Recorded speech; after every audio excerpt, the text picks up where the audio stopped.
Do you have a plan for an intro gag? I don't Or know. is me saying this the intro gag? I thought you Are we were did- the intro. Is the background fading in right now? Are we What's doing the intro right now? is I Are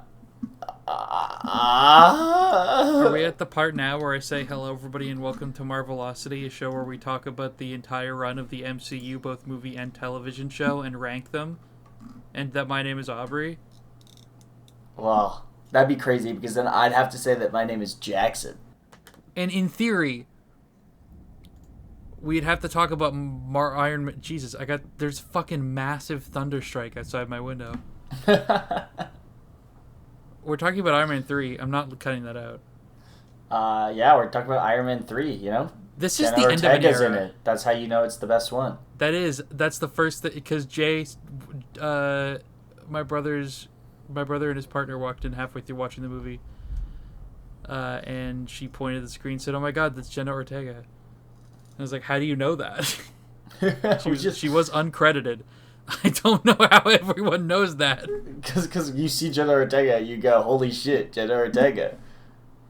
Oh That's my God. the, like, vice president something or other. I can't believe we haven't been talking about this. I'm actually, like, I told my mom, I was like, we haven't been talking about this, and she was like, that seems like a really big mistake. Like, what's happening in the real world surrounding these movies? So I'm going to have to go into a brief recap now to explain why Phase 1 ends where it does, and why this is the end of an era. Yeah, go right ahead. So, in the year 2000, Marvel had a little bit of an interesting relationship with money, which is to say they didn't have any. There was a genuine fear in the early 2000s that Marvel Comics was going to go bankrupt, that the comic industry could not survive the switch to the new millennium. Marvel got around this by handing out their film licenses like they were fucking candy. They sold the Hulk and all of Hulk's characters to Universal Studios for exclusive film rights, which is why we got the Ang Lee Hulk film in 2003. They sold the X-Men, the Fantastic Four, and everything mutant to Fox. So if you're wondering, if you've ever read the comics and you're wondering why Squirrel Girl is considered to have a genetic anomaly that is, direct quote, legally distinct from being a mutant, that's why. They sold Spider-Man and all of the Spider-Verse properties to Sony Pictures, and they maintained what little they had. Interestingly, they also sold Blade, Ghost Rider, and Daredevil, who used to be three of Marvel's most popular characters, just to show how different now is from the year 2000. Ghost Rider was like, you could walk up to a random person on the street and they would probably know who Ghost Rider was. Listen, those Nicolas Cage Ghost Rider movies were phenomenal. I True. loved them. That's my childhood right there. Marvel kept the film rights to the characters featured in the MCU with the exception of the Hulk. They struck a deal, like a last-ditch Gambit deal, with Paramount Pictures to try and get something going. And Iron Man, a character who was incredibly unpopular at the time, same with Captain America and Thor, nobody knew who they were, was an unexpected box office smash hit. To the point where in 2009, in the middle of production of Iron Man 2, and in the early planning stages of Thor and Captain America, Walt Disney Corporation bought the distribution rights from Marvel. But they'd already signed the 6-film deal with Paramount, and Paramount wanted to stay in the money just in case this wasn't a fad and could be something bigger, like a more cultural phenomenon. Paramount wanted to stay in. So they forced Marvel to maintain their deal, their 6-film deal. If you exclude the Hulk film, this is the 6th film in the MCU. So this is the final film that was funded, distributed, and sponsored by Paramount Pictures. Wow. All right. Yeah. A lot of drama behind the scenes with the tumultuous... Tumultuous, I believe. Beginning. There's a lot of fighting in the early days about rights. If you've ever been to Universal Studios Orlando and been to their Marvel world and thought, wow, this is really fucking outdated, That's because Disney now owns the theme park rights to all Marvel characters. And they need to seek permission from Disney to update the park in any way. And if they do, Disney will just retract the licensing. So since 2009, Marvel Studio Tour in Orlando, Florida, in Universal Studios, has been untouched by time. Because they cannot change anything about it without needing Disney's permission, and Disney will never give it. That's crazy. So they just have to keep everything exactly the way it is right now forever, and they get to keep the X-Men characters.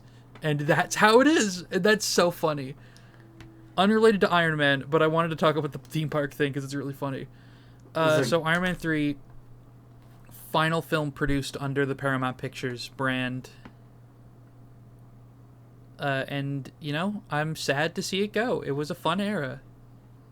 I quite enjoy the start of this universe, just because it feels so much like it doesn't actually know where it's gonna go, and yes, because of that, it's kind of innocent in a way where each individual movie has a lot more being able to do what they want without making it feel super self-contained. Right? Yeah. So, like in the future, when directors are like, I'm part of the MCU, but I don't really want to, they'll just make a super weirdly self-contained MCU film, you know? Like, where it's like, there definitely should be guys here. Whereas the earlier ones, they're just self-contained, and they feel self-contained because they're their own stories, right? Oh, for sure.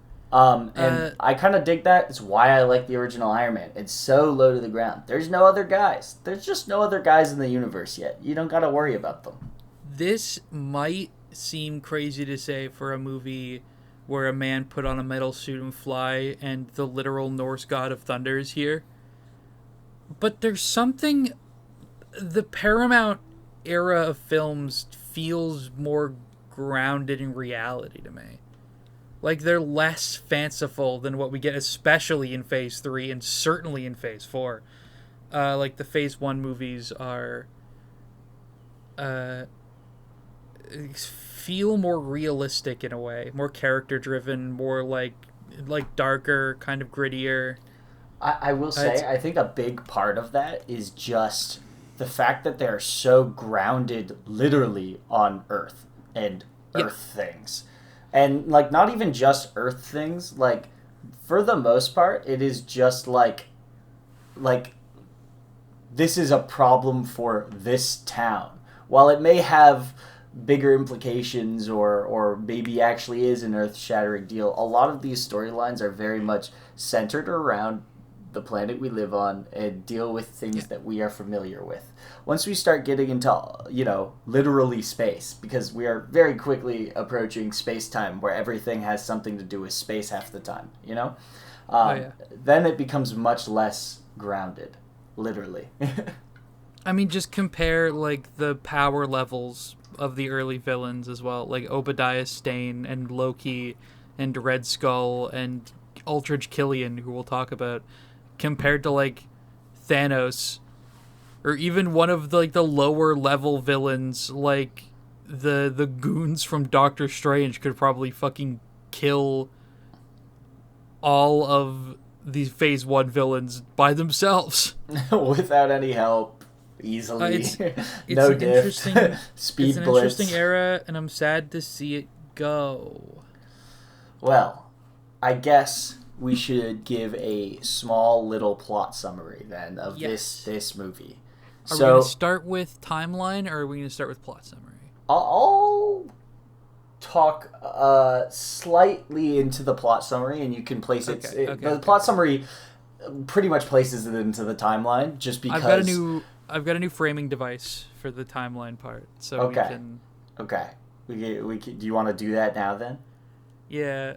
Hold on. I gotta like a beep beep beep beep beep. Okay, I got a machine here. Hold on. It's going boop beep boop beep boop. Okay, it's running the numbers right now. It's doing calculations. It's going like boop beep beep beep beep beep. Okay. Here I present to you. The Aubrey Plays a Thing Heavy Industries presents the MCU Timeline Otron. It's a device that puts timeline for Marvel. Fucking nothing. As you can see, it does start with 10 bazillion years ago with Thor. And then in 1940, there is Captain America, which happens. And then from 1945 to 1999, there is fucking nothing, as you so astutely pointed out. And then there is one day, the flashback scene in this movie, 1999. Then Iron Man 1, maybe. And then the other 4 movies are just kind of fucking together. That's like a big week. That is a big week. So this takes place in 2013. Right now it takes place in 2013. It might not always take place in 2013. It's really cool. We're starting to get into the fuck of it all, you know? Here's I'll talk about it now instead of doing it during the Thor movie. This movie came out, and then Captain America, and then Thor, which made sense for the Agents of S.H.I.E.L.D. show, because that's how the Agents of S.H.I.E.L.D. show tackled it. They just tackle it as the movies were coming out. Marvel really, really wanted people to not think that S.H.I.E.L.D. was canon. So Thor the Dark World takes place before Iron Man 3 now, for no other reason than to make Agents of S.H.I.E.L.D. non-canonical material.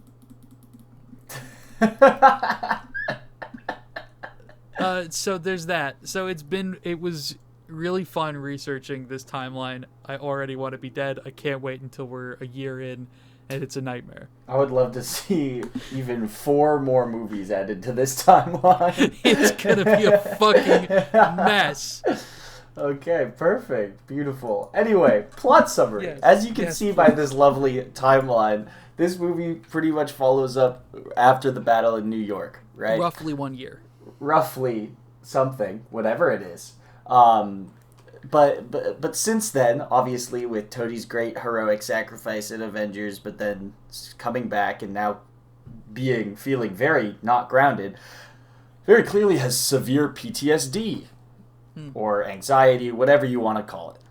And then a terrorist, supposedly, the Mandarin, destroys so many things, so many bombings, and during this movie, you uncover that this is actually just a whole conspiracy by a guy that he fucked with back at a Y2K party who teamed up with a girl he also literally fucked at a Y2K party to create weird regenerative superhumans that explode because of a thing called extremis. Anyway, his house blows up. He meets a kid. The kid and him have a great time. He kind of tackles his PTSD while uncovering this whole plot, and then they have a very, very long fight scene at the end. Yes. It's like a very linear movie, even more so than normal. Not linear is not the right word, but you know what I mean, right? Yeah. It's just like Captain America. At points, it feels very like, and then this happened. He blows up all his Iron Man suits at the end to show that he loves Pepper. Not that that's going to actually mean anything. Then I'm going to give a disclaimer. My ADHD medication ran out like 2 weeks ago, and I haven't been able to go to a doctor to get more, so it's going to be a tough time for me. Okay, all right. My notes are very scattered. I'm trying to assemble the timeline here as we go. So yeah, basically, after New York, Tony has PTSD. Y2K party, fucks with a dude, fucks this other girl. She has a cool regenerative thing that works on plants. Then we get all these bombings that are appearing globally because a terrorist leader called the Mandarin is claiming them, trying to teach America a lesson for what they did to the environment and Native Americans and such. Supposedly, quote unquote. Supposedly, quote unquote. Not supposedly America did. America did those things. Yeah, teaching the lessons. Those are real.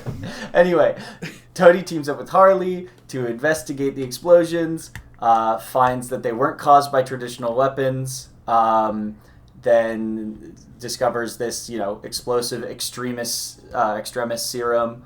and then reveals that Killian is associated with the Mandarin. Then he unmasks the Mandarin, realizes it's just a random fucking drunken English actor that's a decoy, and it's all actually Killian. And then they have a massive battle with roadies there, and they now in his new painted machine. Pepper also gets the extremis serum implanted into her. Undone. Immediately undone. Don't worry about that one. God forbid Pepper do something interesting. But yeah, big, massive, super high budget fight scene.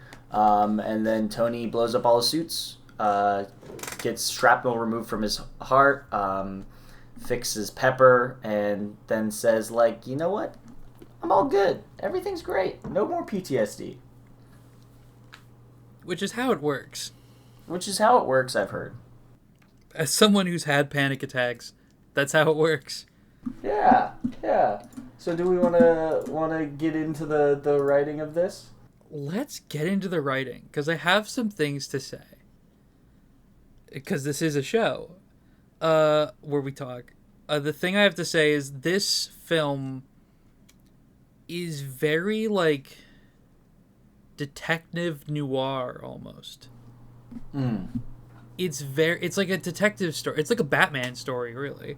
It's he's like going through figuring out oh my god, he's figuring out the plot as it goes. There's a lot of twists and turns. At first you're like, Killian's involved, and then you don't know if he is. And then you're like, oh, he's a puppet for the Mandarin. And then when he like gets up, he's like, I am the Mandarin. You're like, whoa. And that's it's a cool plot, but it makes the movie worse because it suffers on rewatch. Just because you know all the twists. Yes. The plot is really strong. Like, when I saw it for the first time in 2013, I was enthralled, and I loved Killian as a villain. But now that I've seen it so many times, it feels a lot less impactful. And without the twist, Aldrich Killian is a lot less imposing a figure, I think. Yeah, fair enough. I think overall, the writing in this movie is pretty solid. As I think all, like, the first three Iron Mans are all pretty solid. Yes. I think what this movie is they wanted to bookend Tony's character here as, once again, instead of actually battling the villains like Obadiah or what's his face or Killian, he's battling himself here, right? That's another element of the real life politic. Is that Robert Downey Jr. fucking hates his job. And this is one of the, I believe, 3 or 4 times he's threatened to quit.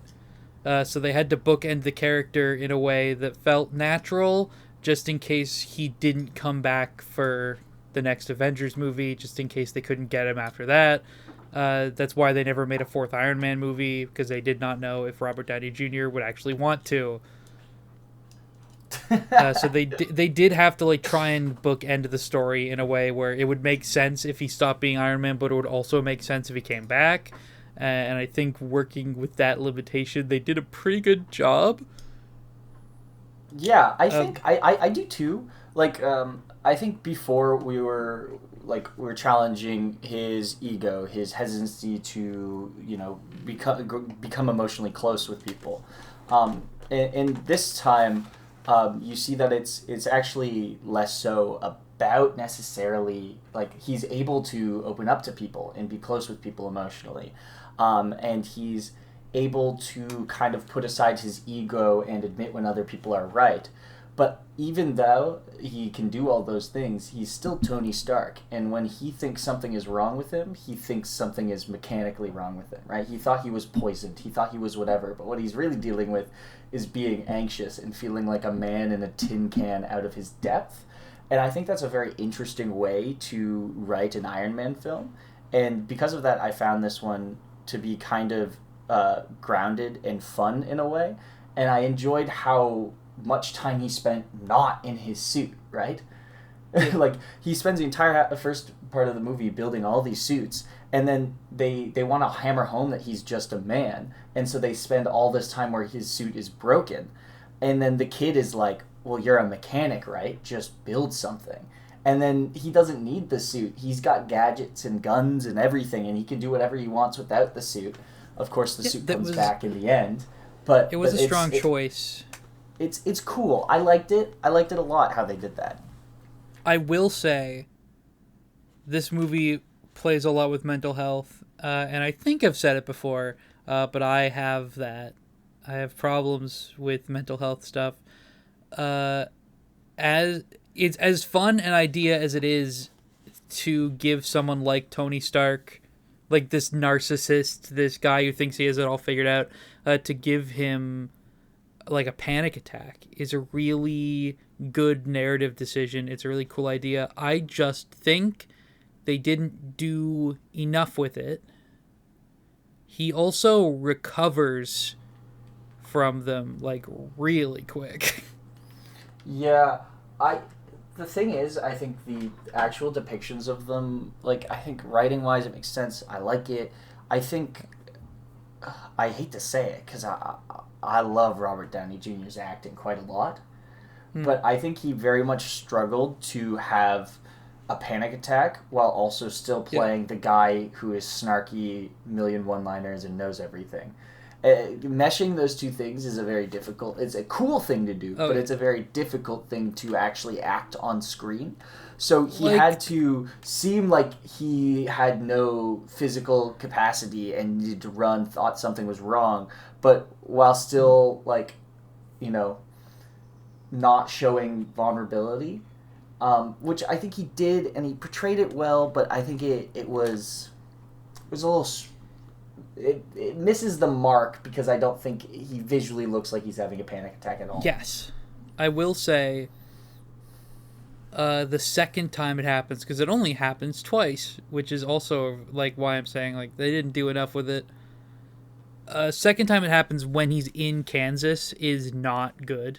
Like I just don't think they executed that well. The first time he has an anxiety attack in the bar with like the white noise fading in, the background blurring, everything blurring, the sharp focus on the kid saying the words, and like the stump, like that might be one of the most accurate depictions of an anxiety attack that I've seen in a movie. Yeah, and like I said, the stumble outside, desperately searching for the, like, asking Jarvis what's wrong with him, and is he poisoned? Is there something wrong with his brain? Is it a neural attack? What is it? Is like... is so in character for Tony. You know, like... It's also the universal reaction. Like, the first time everybody I've met who's had a panic attack, their first thought is, oh, I'm dying. This is what death feels like. That's what's happening right now. Yeah. It's good and bad. It's a mixed bag of a plot. It's good writing. I think it could have been better acted. I think the scenes were generally okay. He could have, again... I mean, yeah, the first one, he literally fucking... passes out and just appears 1,000 miles away. Yes. I think the plot's good. I think the writing is good. I think all of the lines the Mandarin says, I don't know if it's just because Ben Kingsley is a fucking brilliant actor or if they wrote him very well. But I love him in this movie. The Mandarin Trevor Slattery is such a compelling character both in and out of Mandarin persona. It's a really... They did it really well. They really Aldrich did. Killian I thought was a pretty compelling villain. He absolutely plays the smooth talking salesman very well. I will say something about Aldrich Killian that I thought, like, I get it, but I think it's like... there's something here that I don't know if I can comment on or someone else has a better, more, like, take about it, but there's something to be said about how a lot of, like, especially in the early-ish 2000s, 2010s, there's a lot of villains that were just, you know, had a disability and then that was like their evil thing, but then there was also a lot of disability, like, villains who are disabled and then they magically became not disabled and are a villain now, and it just it's a weird plot that came up many times. I think it makes sense in this movie because that's what the whole. It's also the subtle foreshadowing that Extremis is. Like that he's working with it. That's supposed to be the foreshadowing for it. Yeah, and it's works. Comic accurate, but I do understand where you're coming from there. Like there's an uncomfy pit there. It's not bad necessarily. Like I'm not saying that this is somehow offensive in some way. I'm just saying it's something to be noted that it's really weird that there are so many just like disabled villains that just become perfect. It's kind of weird, but I do like Aldrich Killian, and I do like Guy Pearce's portrayal of Aldrich Killian. We'll talk about that in the character casting section more, because I have a lot of thoughts about it. Before we move on from the writing, unless there's something you want to say about it, on like the comic adaptation note, I'm a little upset that they used AIM so early. Not that they used AIM so early, but that we're done with AIM. Because advanced idea mechanics is like a big thing in the comics.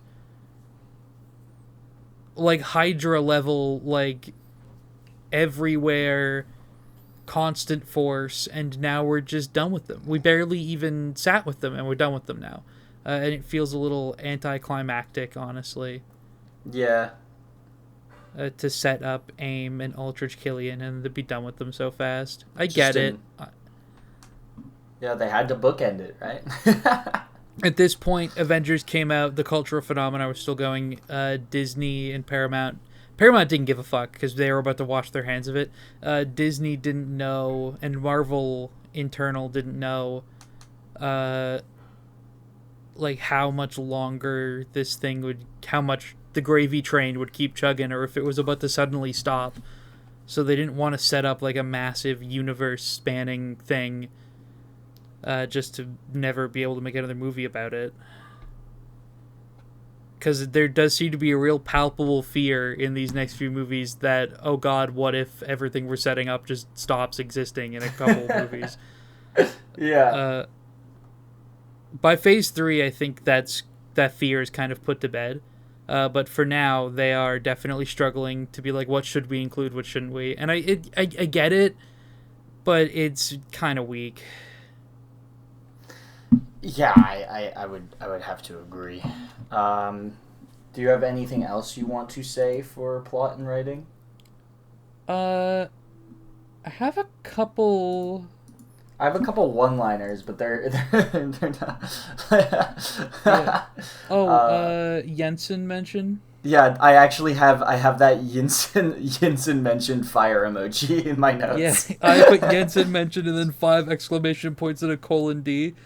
I also have something that just says cuck plot in all caps, just because of the early scene with Aldrich Killian, where Pepper does Loki. He's showing him his big brain. Loki, the way Gwyneth Paltrow plays him leaving, like when she's talking to Happy afterwards, it seems like she wants to fuck him. It seems like she wants to fuck him.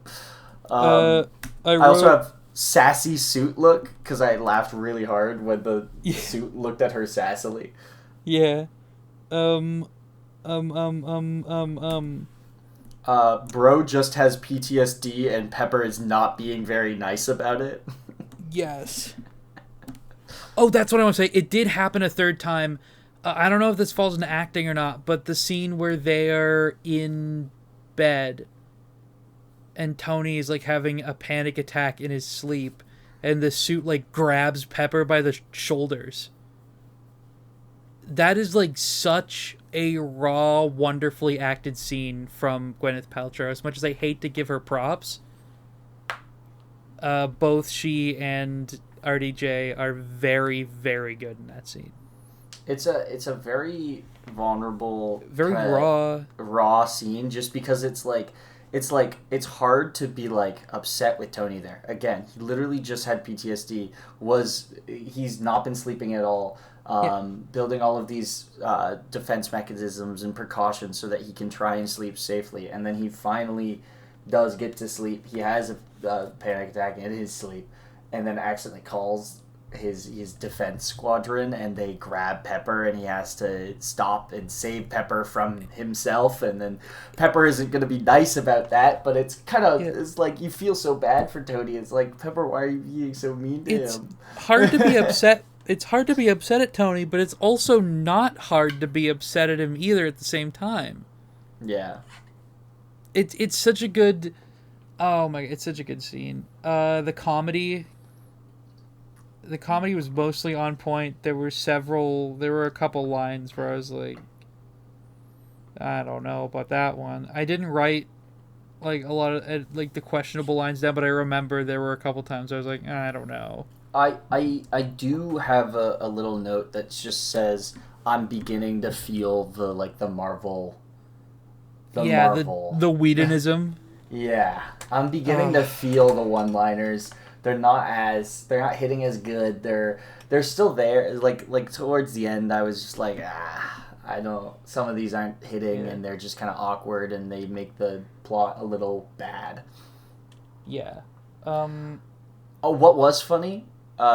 Despite the kid being a child actor and obviously not being able to act super well. Yes. I thought the kid going after trying to guilt trip Tony being like, yes, bro, you're guilt tripping me. And I know it's cold because we're connected, and then driving away, and then the camera turns over to the child, and the child just goes, it was worth a shot. Probably one of the better child actors I've seen in a movie, honestly.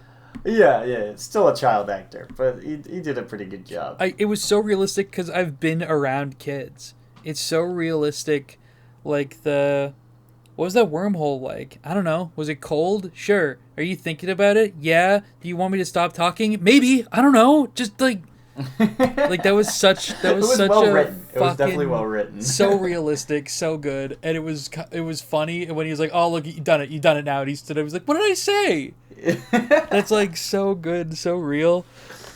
I've met that guy before. I swear. Yeah. I think the way that they wrote,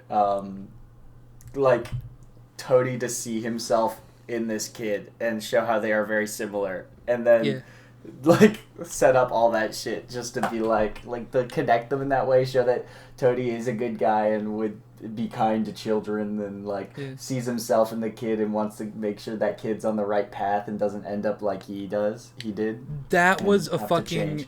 This is a really good part of the movie. That was also a Whedonism that stood out to me. My dad left for Scratchers.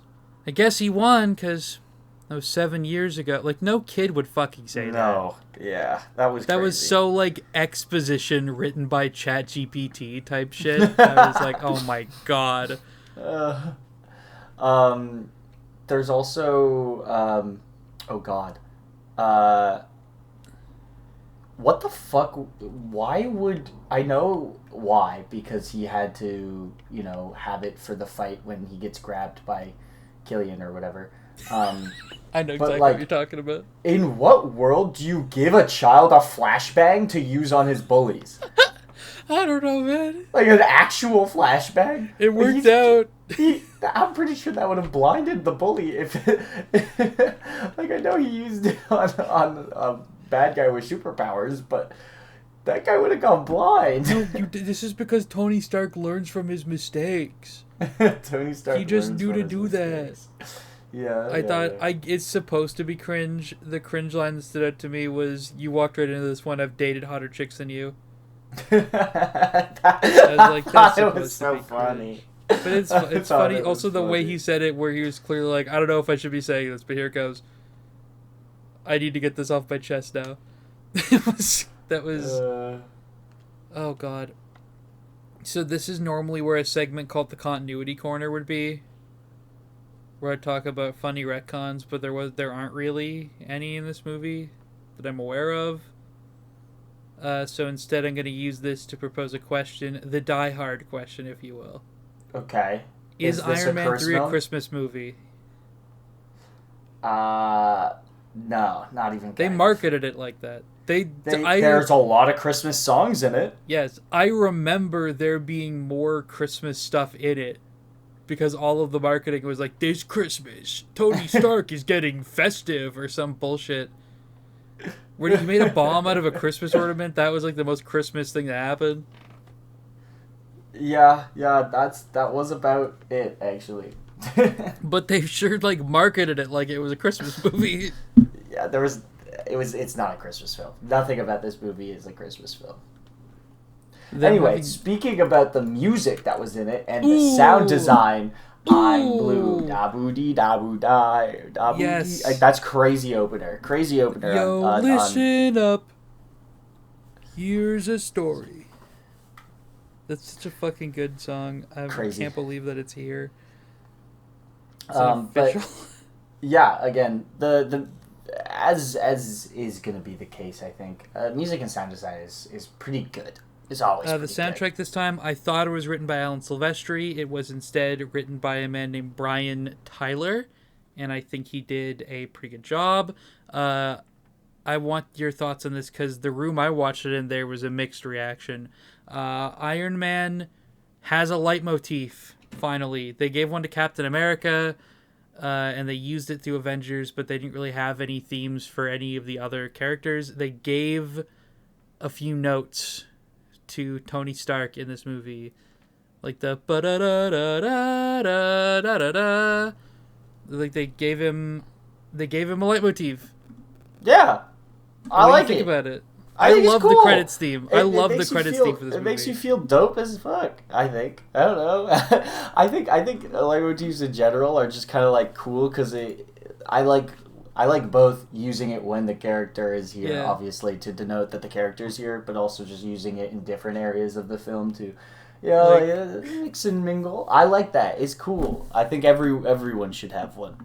In Avengers, when Captain America jumps over that tiny gap and they play like the da da da da da, there was like my part of my brain was like, oh, I know that. Yeah, exactly. The reaction to the the credits theme was mixed. I like the theme, but I will admit, thematically, the kind of like the Playboy 60s style, like the Batman live action 60s show style, fits well with Tony as a character, but not tonally very well with this movie specifically. And I want your thoughts. Sorry, repeat that? I like the ending credits music. Yes. I think it fits Tony Stark as a character very well. Yeah. Tonally, I don't know if it belongs as the credits theme for this movie specifically. I'm gonna be so real. I don't remember what it was. Okay. You know what? I think that shows your feelings on it altogether. I didn't think about that, if I'm being real. Yeah, that's fair. The music that the credits played over? Yeah. Yeah, I didn't. I skipped it, I think, actually. That's fair. I skipped to the post-credits scene. All of the soundtrack in this movie was very good. I like when they had the sleigh bells play when he threw the Christmas ornament bomb. I thought it was really funny. A lot of the music kind of faded into the scene. Like, it's not a very memorable soundtrack, which can be a good thing.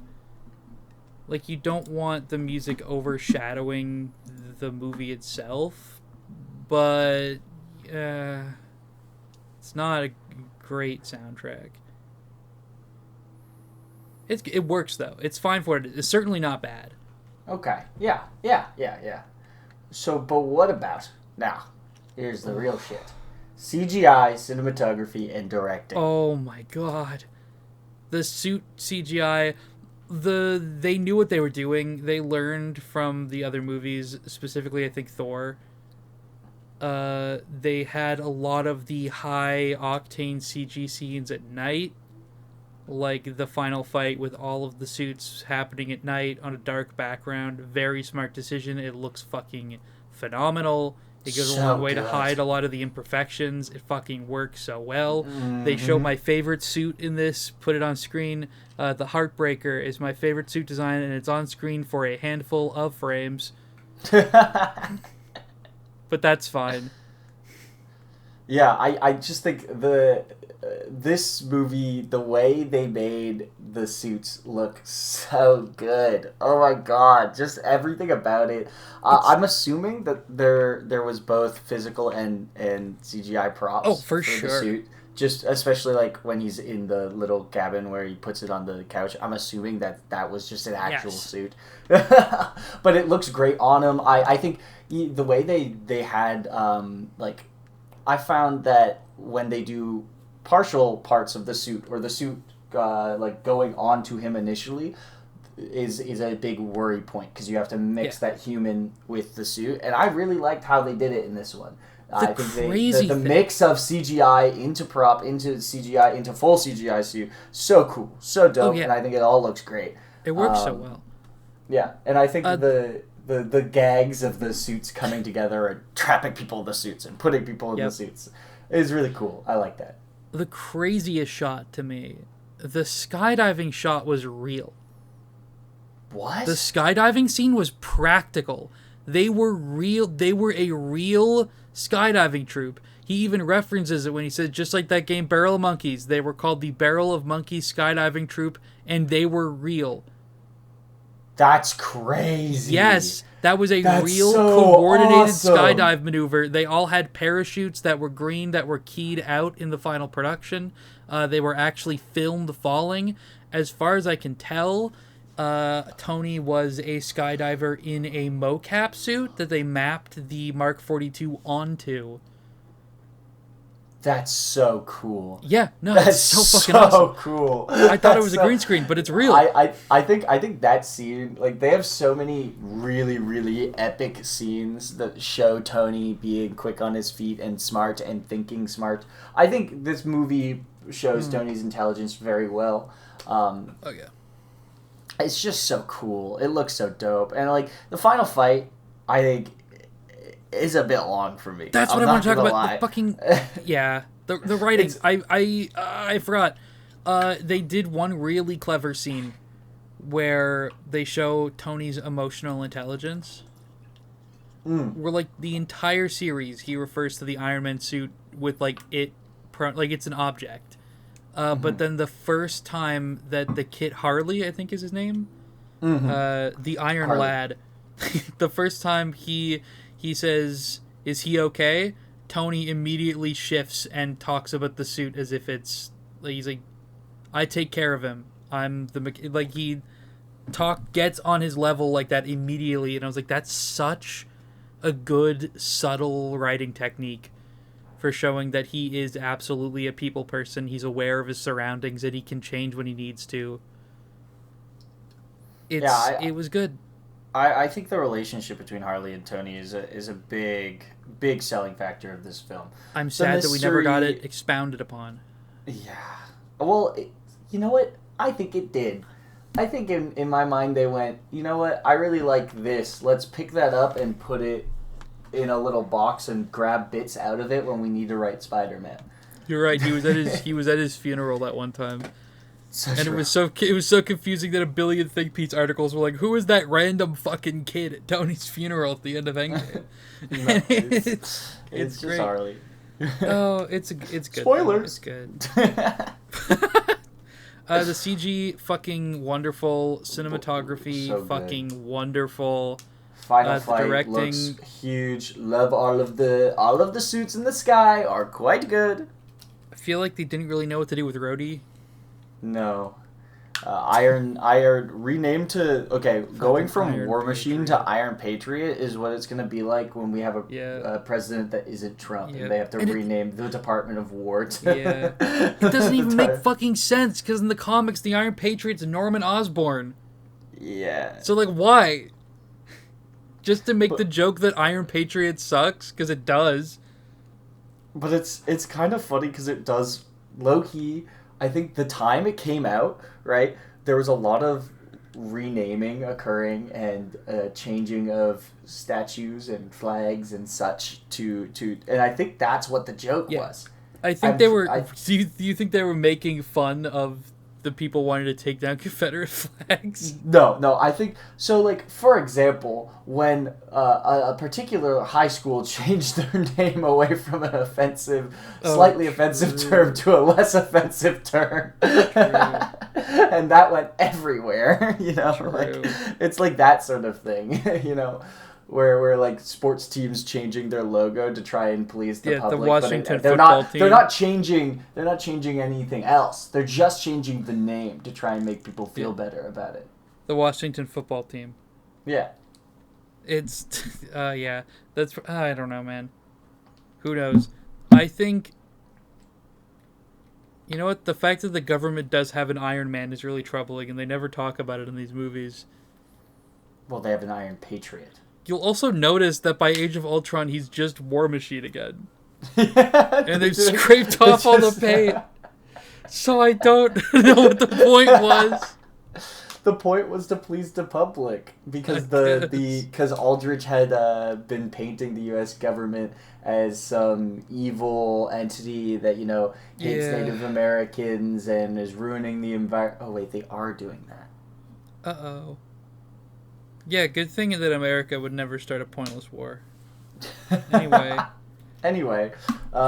characters. Jon Favreau. What do you think of Jon Favreau? I think Jon Favreau is very not willing to take risks with his directing. I think Jon Favreau shouldn't have been in this movie. No, Happy did nothing. This is the most Jon Favreau's ever felt like a self-insert. Hey, we haven't got to Spider-Man yet. Where he gives himself a relationship with Marissa Tomei, huh? Yeah. These not like all the shots are visually interesting. Like they're good shots, but there's nothing like interesting. Like the slow-mo shots are cool and the action shots are very well done. I really like the rapid cuts they have during the final fight where it's just Tony and Killian like fucking killing each other. There's like 50 rapid fire jump cuts within the span of like a minute. It's very like energetic and exciting, but there's not like interesting camera work like in the previous movies. It's very like kind of by the numbers action cinematography, and I don't know. Yeah, it definitely wasn't super interesting. There was no shots that were leaving me like, wow. I did really like how it was handled in those like close quarters action scenes. I think that was cool. It looked nice. I liked the scene with the ornament where he throws it, right? Like that whole sequence of him breaking in and fighting and whatever, I think is super well shot. But it's not groundbreaking or new stuff. I think that's just like everyone went, this is a cool way to shoot that. And that's what everyone shoots when they do that sort of thing. But he did it well. But nothing like super cool. He's a director. One of the directors of all time. He's definitely one of the directors of all time. One of the MCU directors. So what do you think about characters, costume design, and casting? Of the, I guess, 8 suits that we've seen Tony wear in the movies, there's a lot more in this one that aren't like, that he doesn't actually wear. So in my mind, it goes right from the 7 to the 42. Mm-hmm. I think the Mark 42 is my favorite. Mark 42 is awesome. Mark 42 is there's so much more gold and white, and it's a very nice design. I love that it gets the shit beaten out of it several times, and it's like basicly always scuffed to fuck. Like that's really, it's very good visual storytelling. Yeah. Pepper is Pepper. The Iron Patriot suit, it's cringe, but I think it's supposed to be. It's very comic accurate. I also really like that they threw like a comic fans reference because they put the president in the Iron Patriot suit and he's like, Mr. President, does it look good as you look in that suit? Because in the comics it is the president, it's worn by the president. Yeah. Norman Osborn, which we don't have time to explain that. It's like funny little comic nods. Ultra's Killian's design I really like. The characters, the new ones, let me pull up my phone. The Mandarin costume is very good. Ultra's Killian is being played by Guy Pearce. I think he did an amazing job. He does like whisper talk sometimes, where he like talks like this and it's very breathy, and I don't really understand that choice, but I think it works fine. Rebecca Hall as Maya Hansen is basically not a character, so I'm not going to talk about her. She did good. She did good with what she was given. But she doesn't really do a lot. And then she got killed. But like, she was the good. curse of Jon Favreau not knowing how to direct women strikes again. Hey, decently cool woman who has a redemption arc into instant death. Yep. The real star of the show for me is Ben Kingsley playing Trevor Slattery, aka the Mandarin. Fucking amazing. It's crazy how well he can both play this drunken idiot role that's like very believable into like the most intimidating, like psychotic person. Those like I know they're like whole production films in universe, but those clips that he hijacks TV to put on are horrifying, right? Like, it's so good. Ready for another lesson. It's Ready so for good. Another lesson. You'll never see me coming. And just Ben Kingsley is just such a great actor. And he just shows up again. He's in the camp of characters like Darcy Lewis from Thor, who were created for the movies with the intention of them never coming back, but they got so popular that they were put into the mainline comic continuity. So awesome. He shows up again in Shang-Chi, and he's like the secondary main character in Marvel's Wonder Man. And he can switch between Trevor Slattery and the Mandarin so fast, it's insane. Like, amazing actor. That's so awesome. Oh my god. He stole the show. I love it. He's such a good character. It's really fun. It really feeds into the twist. I love the twist in this movie. It's a great twist. I like how after he's done blabbing, a guy comes up and hits Tony in the back of the head. He's like, Trevor, what'd you tell him? I didn't tell him anything. Nothing. Not a word. Like, he's such a funny fucking scene. It's good. It's so good. Like 90% of the jokes were like, "This is funny," and then 10% of them I was like, "Oh my god."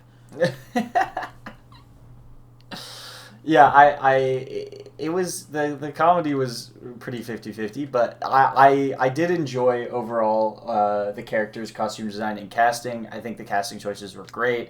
I think Gwyneth Paltrow stepped it up in this one. This is the best acting we've seen from her yet. Robert Downey Jr. did well. The child actor did very well, despite still being a child. Oh yeah, Jenna Ortega is in it. She's the vice president something or other. Yeah. Don Cheadle was technically in this film. Like, he got a credit for it. This is more CGI, I guess, than costume design, but I think the way they did the like extremis underneath the skin looked I wanted to cool. say Looked I really love cool. the extremis effect. Yeah, it's just like Aldrich Killian's costume, the tan pantsuit with like the stark red hair. Yes. It was really he looks really slick. Like, even though describing it, that sounds like a doofus. No, but he looks cool. Really like intimidating. And when he gets the shirt off later, the best design for me is after he's exploded inside the Mark 42. I love and he all comes the burn out, effects. Oh yeah, and he's like, "I am the Mandarin." All of the burn effects look so good in this movie. Even the ones on the other two guys that when they get fiery deaths. Yeah. I just think it was very good. It was very good. All the extreme stuff is very good. So, before we move on from characters, there's one more character we have to talk about. I completely forgot about this. We've completed the Triforce of fascist dickheads playing themselves in Iron Man movies. The first movie we had Bill O'Reilly. Mm-hmm. Second movie we had Elon Musk. Now we have Bill Maher. I got Bill Maher jump scared, and I wasn't prepared for it. I'm fucking pissed that Jon Favreau made me look at Bill Maher. I hate that guy. What did William Maher do? Oh, he just, like, defended pedophilia. Oh. He went on his show in the 2000s, like, well before this movie came out, and said that an adult female teacher having sex with a male underage student is fine and normal and cool, actually. So, fuck that guy. Thanks, Jon Favreau. Thanks, Jon Favreau, for putting him in your fucking movie. No, fuck that guy, actually. Thanks. He also, like, had a conversation with Trump recently when, like, he's a really nice guy when you get to talk to him. It's like, yeah, he probably was nice to you, asshole. Yeah. So I can't believe you made me look at Bill Maher. Fuck you. Yeah, fuck you. So we've completed the trifecta of fucking assholes. Yeah, that's my dream blunt rotation right there. Bill O'Reilly, Bill Maher, and Elon Musk. Yeah. God, what a fucking nightmare. Yeah, we're Dinner with Jay-Z or a chance to wait this table. So, metaphor, symbolism, sort of things. Not really either of those. I was looking. As previously mentioned, Jon Favreau, not a great director. I don't know if he's capable. And this movie has really reinforced to me, everything that I pointed out from the first movie as intentional symbolism. Like the idea in the second movie that he's getting addicted to the Iron Man suit and is working kind of like a drug. That was all unintentional. And Jon Favreau is just kind of fucking going like, oh, that'd be cool. And not thinking about it. Because there was like none. Inconsistent from film to film. There was no symbolism. There was no metaphor. This movie wasn't about anything. It was just a detective film. And it's that's cool. But come on. Man. They still played with the whole theme of we've stripped the man of his inability to express his emotions, and we've reduced his ego. Yeah. And now we have to watch him work and become a human and deal with having, now that he's allowing himself to be vulnerable, now coming with the consequences of that, but it's not told it's not told using visual metaphor. It's very instead literal. Of saying, what if we take Iron Man away from Iron Man? What if we take the suit away, what's left? What Cap was saying in Avengers, it's literally the suit going shutting down and Tony looking in the camera and saying, looks like I'm gonna have to go on without the suit. It's not very. There's way more clever ways he could have done it. It's fine. It's fine for what it is. It's just fine. Yeah, but what about that foreshadowing though? When Pepper's in the Iron Man suit all those times. All the times that she was. Yeah. All the one time. Only the one time. Foreshadowing. It's a literary device. It's a literary device foreshadowing for Endgame. What can I say? Yeah, he puts the Iron Man. That was cool though that he put the Iron Man suit. He can put the Mark 42. Yeah, he can put the Mark 42 on Pepper and Killian, but he can't put any other suit on Rhodey, which is really interesting. It's definitely, that was actually 100% intentional. He just didn't want to do it. That was just him being a dickhole. Definitely just in character, Tony was like, fuck you, Rudy. I know that they wanted it to be funny. The line where she kicks Aldrich Killian in the head and then turns and says, oh my god, that was so violent. I looked around the room and it was fucking deadpan. Yeah, no, that wasn't a good joke. Said it before, say it again. I don't like Gwyneth Paltrow as an actor. She can't do it very well. This is her best showing, and it's still not a good one. Her best showing was in Avengers, and she was barely in it. Okay, yeah, true. This is her best showing from the Iron Man movies. True. So the theme of this movie was the real Mandarin was the friends that we made along the way. Um, so what's the... You vamp about the Stan Lee cameo for a bit. Okay, so this Stan Lee cameo, very very short. Yeah. They're at a beauty pageant with all these girls in white swimsuits, and he literally just sees one that is attractive, and then he looks very very happy and excited and gives them a 10 out of 10. I don't think he has a speaking line. No, he doesn't say anything. He's like exuberantly gives them a 10 out of 10. So this is a pretty boring one. Although it is kind of funny that Stan Lee would be a beauty pageant judge. That's just that idea is kind of funny to me. But he's not doing anything that is inherently funny or says anything interesting. So probably one of the worst ones. Probably. Like in Hulk when he said, "Whoa," and then died. Or in Captain America where he said, "I thought he'd be taller." No, I like that one. I like that one. And then when he says, really "Superheroes funny. In New York, get real." No, my favorite one so far is it might just be the Iron Man 1 where he calls him Hugh Hefner and he doesn't say anything. Yeah. Where Iron Man walks up, way to go, Hugh Hefner. What about the one in Thor where he says, "Did it work?"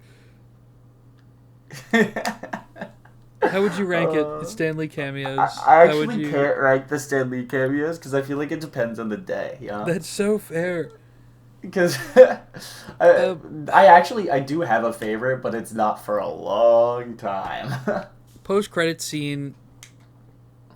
It's goofy. It was fine. They gave Mark Ruffalo something to do, and we're always happy with that.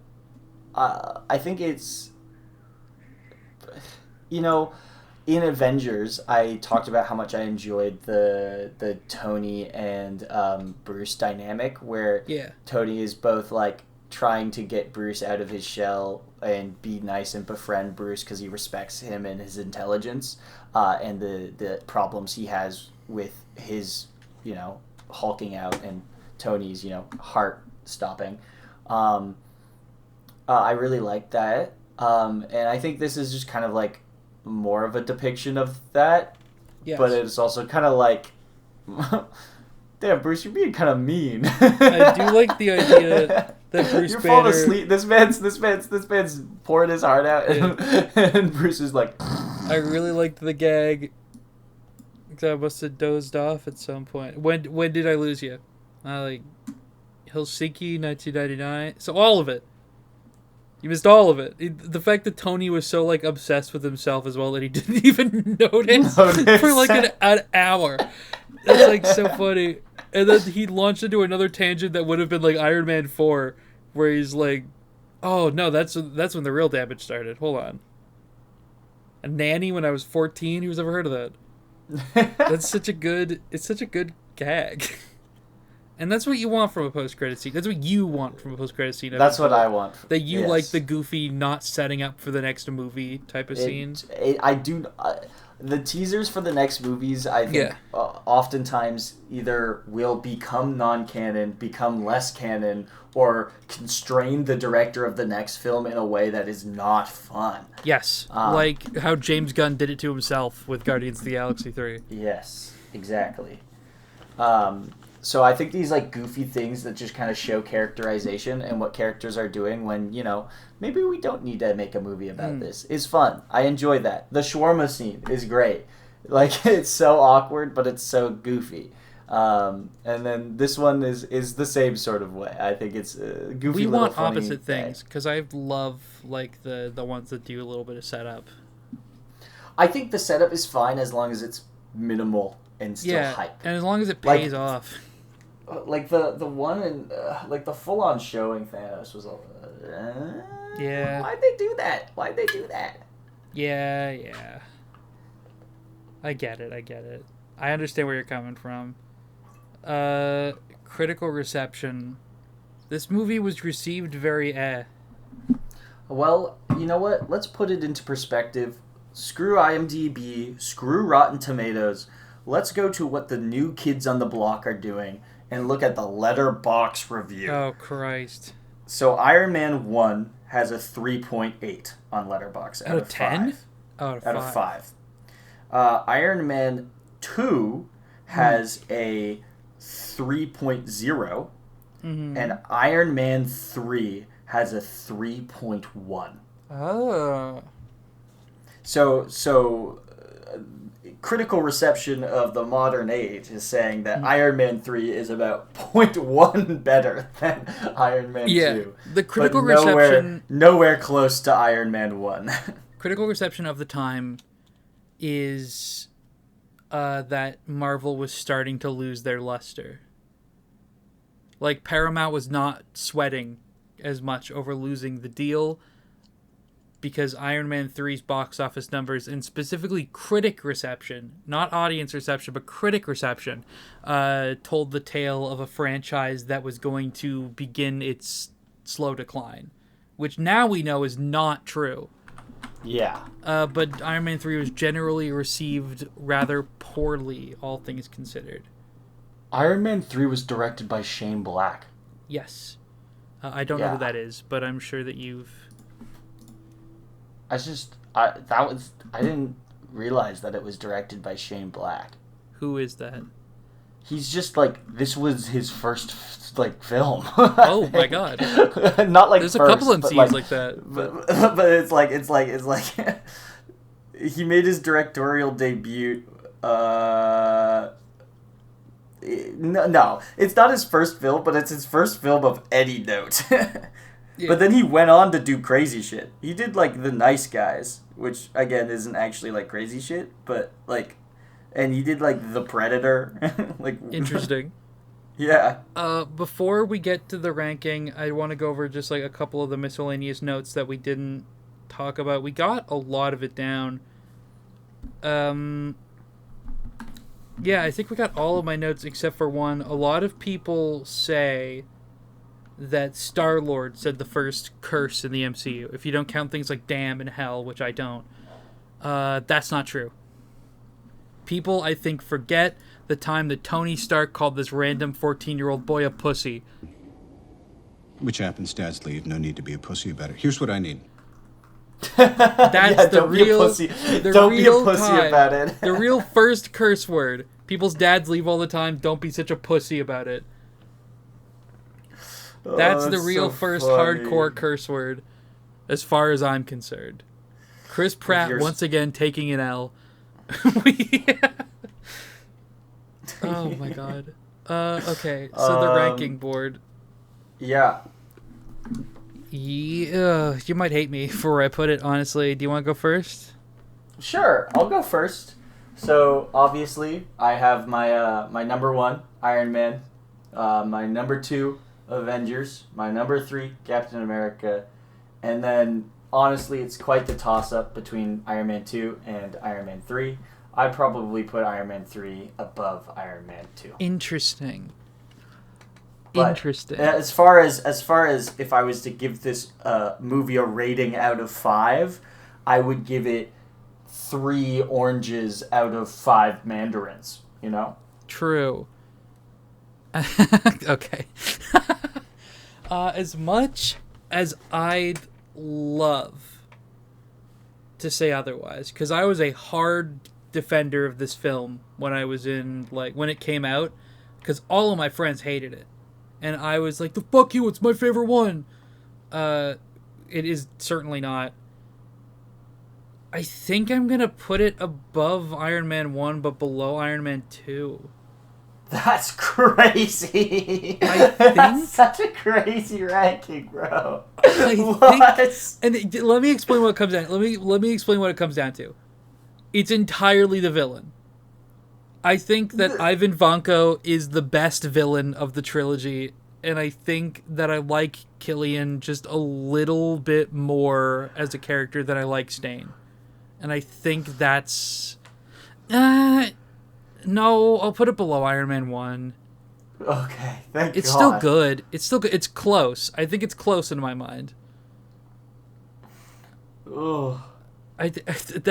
your reaction certainly made me think, like, hold on, maybe what I'm saying is just like a tiny bit it's crazy. It's just crazy that, like, so far, my favorite MCU film we've watched would be your third least favorite if you did this. Hey, if you did this, out of the 7 films you've watched, it is bottom 3, and mine is 1.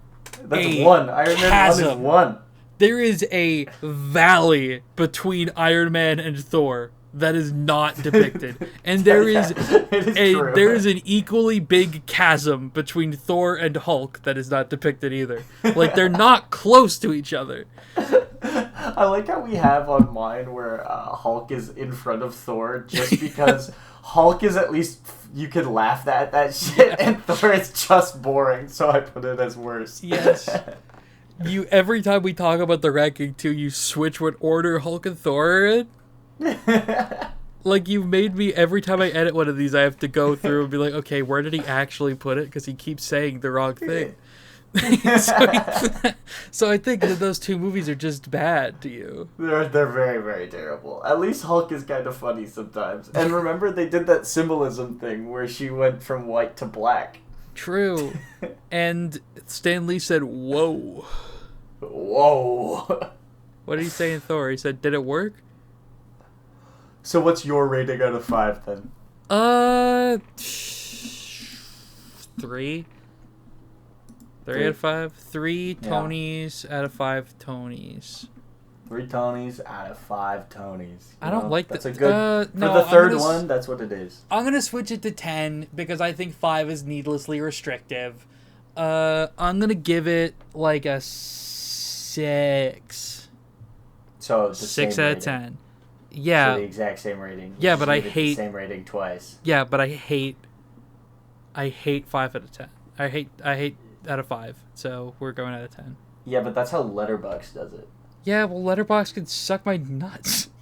Letterboxd is the only social media I use. That's how I find out my friends are married. That's insane. Oh my god. All right. Oh my closing god. thoughts? Closing thoughts. Good movie. Good movie. Good movie. Thank you, Tony. I like Robert Downey Jr. Thank you, and Toby. now you are going to be the best character in every film that you're in after this. Yeah, I sure hope he doesn't become the villain in a Captain America movie. That would be really bad. He's a good guy in that film, and I'll stand by that. No, I don't think you've watched it. I meant to say recently at the end of that, but you know what? I stand by what I said. If you walk away from Civil War thinking I think Tony Stark was the good guy, I don't know if you were actually paying attention to words they were saying. I watched Civil War and I thought to myself, if I was in Tony's shoes, I would have done everything that he did. I watched Civil War and I thought, damn, they should kiss already. I watched Civil War and I went, damn, I hate Captain America. I'm never going to watch any of this guy ever again. That's crazy. Anyway. Oh my god. I'm Jackson. Hi, Jackson. We have just like a couple of housekeeping things to do. I think we're watching 3 movies in one next time. And we're doing like an extra long episode. I think that's what's happening. What are the short things? No, the shorts are getting postponed because I fucking hate Jon Favreau. No, it's Taika Waititi. Taika Waititi. It's his fault that we have to do this. Because there are 3 one-shots that I forgot about, 2 of which are canon. And they are Team Thor and Team Daryl. One takes place after Civil War, one takes place after Ragnarok. So what 3 movies are we watching in a row? The Sam Raimi movies, I believe. Oh, we're doing Spider-Man now? I think we're doing our special presentation of Marvelocity. The background's going to be purple. The thumbnail's going to be purple. It's going to be awesome and cool. Why is everything going to be purple? Because it's a special presentation. Why? Because it's a technically non-canonical piece of material. So it's going to be a special episode. Yeah, but it's canon when you think about it. Nah. Kinda. Dude, I hate the multiverse. We'll certainly get to that, but I think the biggest problem with the MCU is the multiverse. I'm going to start selling like a t-shirt that just says, "We'll get there." Alrighty. Oh my god. I think that's everything. I don't think we have any housekeeping to do. Other than saying that the One Shots episode that I was genuinely excited for is getting postponed by fucking, 2 years. Which is great. I'm so happy about that. Thank you, Taika Waititi. You're very cool. Yippee! Okay, I've been Aubrey. I've been Jackson. Join us next time when we watch Spider-Man.